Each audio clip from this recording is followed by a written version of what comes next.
ये गुरु गीता का सूत्र कहता है, गुरु ध्यानम तथा कृत्वा स्वयं ब्रह्ममयो भवेत, पिंडे पदे तथा रूपे मुक्तो असो नात्र संशय।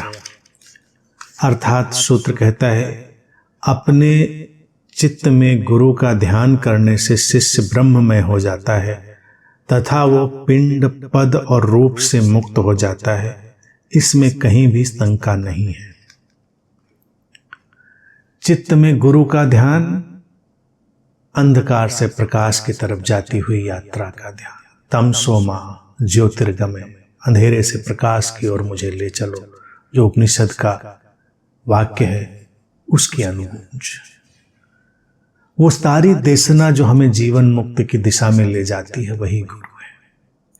तो जब अपने अंतरतम में कोई भी साधक इस तरह से उस अग्नि को प्रज्वलित करता है जो उसके सारी अशुद्धियों को नष्ट कर रही होती है, वही गुरु का ध्यान है।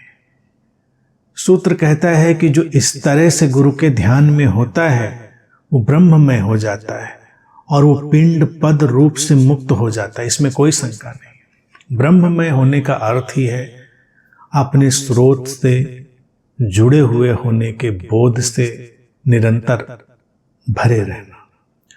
ऐसा तो कभी होता नहीं कि हम उससे जुड़े हुए नहीं होते, हम हमेशा उस स्रोत से ही जुड़े हुए इसीलिए हैं। इस बात में कोई संशय नहीं होना चाहिए। ऐसे सूत्र ये उपयोग करते हैं, इस बात में कोई संशय नहीं।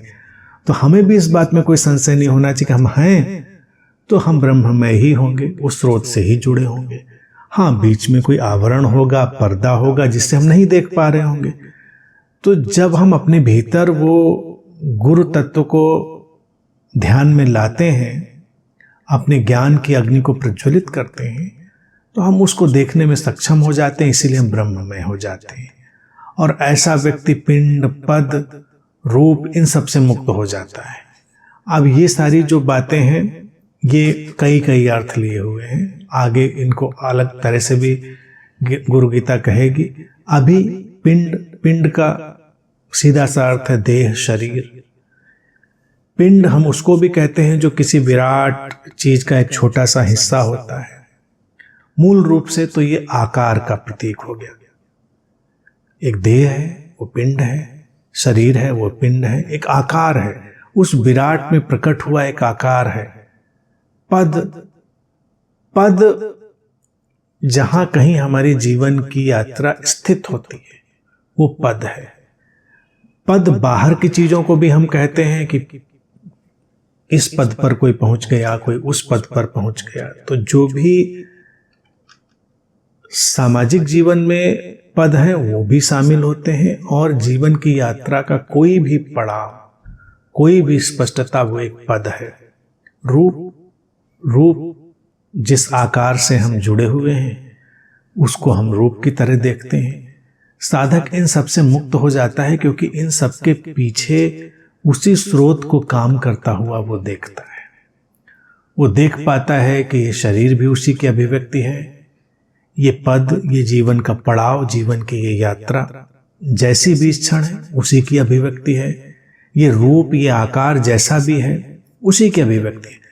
गर्भ में 2 कोशिकाएं मिली थी माँ के शरीर में, और वो बढ़ते बढ़ते एक इतना बड़ा आकार हो गया। बच्चा युवा हुआ, वृद्ध हुआ, कितने पड़ाव गुजरते गए।